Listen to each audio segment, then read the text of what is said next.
sanad wanaagsan idilkiinba dhammaanba kheyrta hawada naga daawanaysa waxaynu barnaamijkani ku eegi doonaa mid kamid ah dhacdooyinkii ugu dambeeyay ee la daabacay sanadii 2018 ee dhaaftay dhacdadani oo daabacay wargeyska New York Times ee ka soo baxay dalka Mareykanka oo daabacay 28 bishii 12 ee sanadkiina dhaafay ayaa waxa ay tilmaamaysaa in Imaaraadka iyo Sacuudiga oo isku haysanaya ay askariyeen ku dhawaad 14,000 oo caruurta dalka Suudaan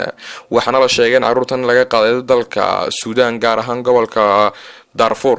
waxa ay warbixintu intaasi ku dartay in caruurtani ay dadoodu dhaxayso 14 ilaa 18 sano jir waxay sidoo kale warbixintu sheegtay in 14 jirka ka dagaalamaya dalka Yemen ee Imaaraadku ay geeyeen la siinayo lacag u dhiganta $480 haddii uu yahay askari cusub oo hadda la qoray halka 18 jirka soo noqday sarkaal sare oo kamid ah saraakiisha kooxda Janjawiidka ee la dagaalami jiray xubnaha Afrikaanka ee gobolka Darfur ku dhaqanaya Suudaan taageeri jirtay la siinayo $530 waxaana ay ku xiran tahay hadba heerka iyo xirfadda uu qofku leeyahay sidoo kale haddii uu dagaalku kululaado waxa laga yaabaa in lacagtu korodho warbixintu waxa ay intaasi ku dartay in lacagta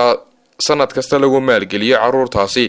lacaga tira badan isla mar ahaantaasina qoyskooda loo sheegay in haddii ilmahoogu uu dhinto ay qaadanayaan $35,000 oo kaliya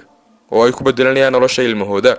waxay warbixintu intaasi ku dartay in dhaawacyadoodu ay buux dhaafiyeen cisbitaalada xuduudda iyo dalka Yemen kuwaasi oo ka barbar dagaalamaya ciidamada Imaaraadka iyo Sacuudiga ay hogaaminayaan ee dagaalada ka wada dalka Yemen balse arinta la yaab kale ayaa waxay tahay in caruurtani ku kala sareeyaan mushaaraadka sida aynu soo sheegnay kuwaas oo kala qaadanaya $530 haddii uu qofku yahay sarkaal hore uga soo dagaalamay dalka Suudaan halka ay 480 qaadanayaan qofka ku cusub waxaana da'dooda la sheegay inay u dhaxayso 14 ilaa 18 sano jir waxaana la sheegay 20% ilaa 40 kamid ah inay yihiin caruur isla mar ahaantaasina ku cusub askarinimada taasi oo mid kamid ah xubnaha Imaaraadka oo ka gaabsaday magaciisa in la sheego uu sheegay intii ay u dhiman lahaayeen faqri inay u hayaan nolol tan dhaanta oo ay dagaalamaan dhiigoogana u bixiyaan ehelkooga si ay u helaan nolol oo ay noqonayso in bishii ehelkooga ay qaataan $430 ilmaha yar ee hadda la soo qoray halka qolada kalena ay qaadanayso $530 warbixintu waxa kale oo ay intaasi ku dartay in ku dhawaad 14,000 ilaa hadda gaarayaan inta ay sheegeen ama loo sheegay inay goobtani ka dagaalamaan wargeyska New York Times oo arintani dah qaaday 2018 sanadkiina dhaafay 28 bishii 12 ayaa aanay jirin ilaa hadda cid ka hadashay oo la xiriidha dawladaha Imaaraadka Sacuudiga iyo sidoo kale dalalka ka xubnaha kooxda la dagaalamaysa Xuutiyiinta ee taageersan dawladda sharciga la aqoonsiiyay ee dalka Yemen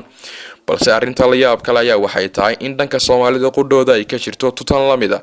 oo dhawaan sanadkiina dhaafay iyo kii ka horeeyay ay dalka Qatar qoranaysay askar tira badan isla mar ahaantaasna laga qaadanayay gudaha Soomaalida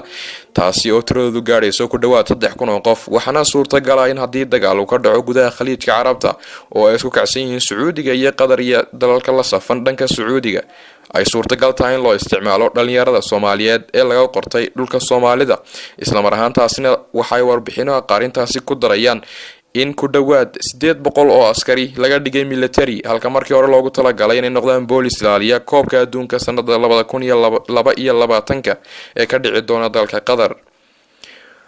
ma jirto daawad ilaa hadda cid ka hadashay arintaasi balse waxa aan la iloobi karin in dhalinyarada Soomaaliyeed qudhoodu ay arintani qayb ka yihiin oo dalalka Khaliijku ay ku tartamayaan inay helaan askar cusub maadaama ay yihiin dad tiro yar marka loo eego dawladaha qaar oo Qatar ay degan yihiin ku dhawaad 300 ilaa 800 oo qof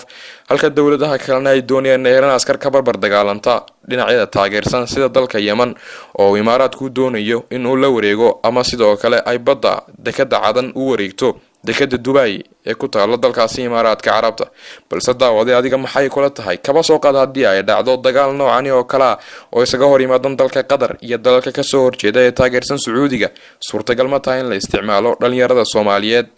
ee laga qortay gudaha dhulka Soomaalida